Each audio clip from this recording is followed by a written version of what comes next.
How would you feel if you spent 40 hours a week working at your job or your sport and you weren't able to make a cent off of it? These are what student athletes are having to deal with on a daily basis, as the NCAA still has no rights for NCAA players to use their name, image, or likeness for a profit. This is affecting thousands of student athletes all over the country.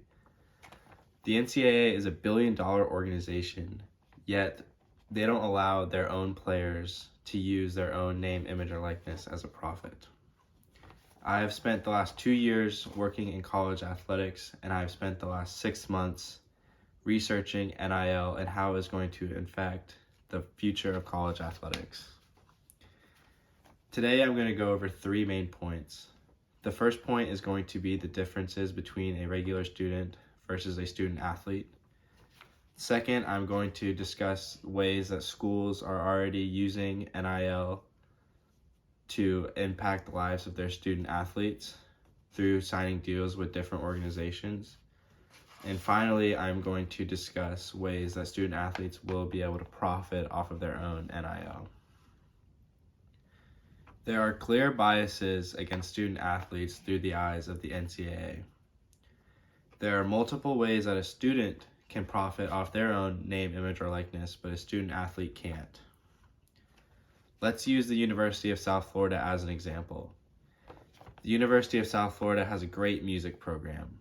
A singer in that music program can still be enrolled as a full-time student at USF and be able to go record an album and profit as much money as they would like.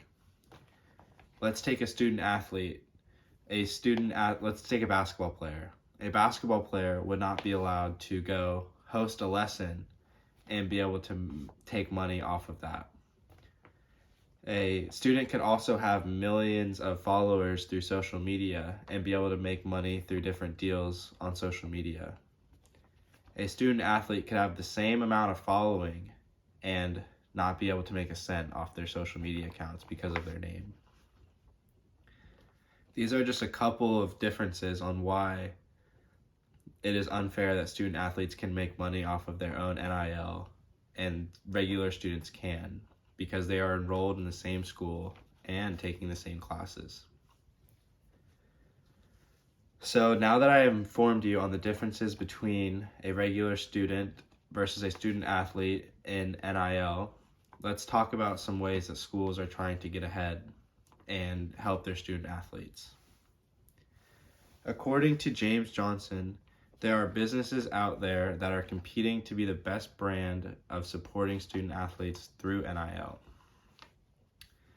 There are companies out there such as Influencer and Altius Sports who are going to come into these universities, sit down with the student athletes, and help them one-on-one and to maximize their potential through NIL.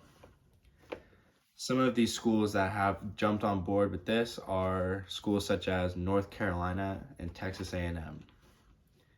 There are also schools like University of Texas who are already implementing their own curriculum to help student athletes with NIL and giving them tools they need to succeed now and in the future. Understanding how these schools are going to help their student athletes is very important in the implementation of an NIL deal with the NCAA. According to Blau in his academic journal, he mentions that an Indiana basketball player could be making thousands of dollars off the court using a company called Open Doors. Open Doors is allowing student athletes to profit off of their social media accounts in various ways. They're going to go one-on-one with the players and help them maximize their potential through social media. And social media is a great way for these student athletes to not only make money, but get their name out there. Now that I have discussed ways that schools are looking to implement NIL in their own curriculums, let's talk about ways that students can profit off of NIL. Student athletes can use social media as a great tool to make money off of NIL. They can sign Instagram sponsored deals. They could make money off of lessons they want to give. They could also make money off of sponsorship opportunities such as car dealerships and restaurants.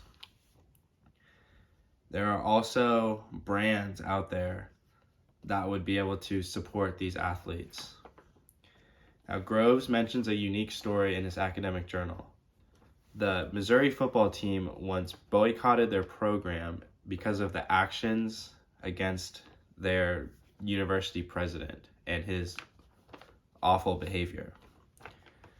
Now, these students right now would not be able to make money off of, let's say, a movie deal about this amazing story. But that could change if the NCAA will open up the NIL deals.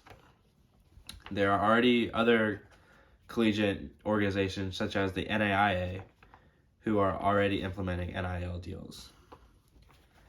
So today I discussed the differences between a regular student versus a student athlete. I discussed ways that schools are looking to get ahead of NIL, and I discussed ways that students will be able to make money off of NIL. The NCAA is a billion-dollar organization that refuses to let players make money off their own name, image, and likeness. And the time is now for the NCAA to sign an NIL deal and give these student athletes what they deserve. Thank you.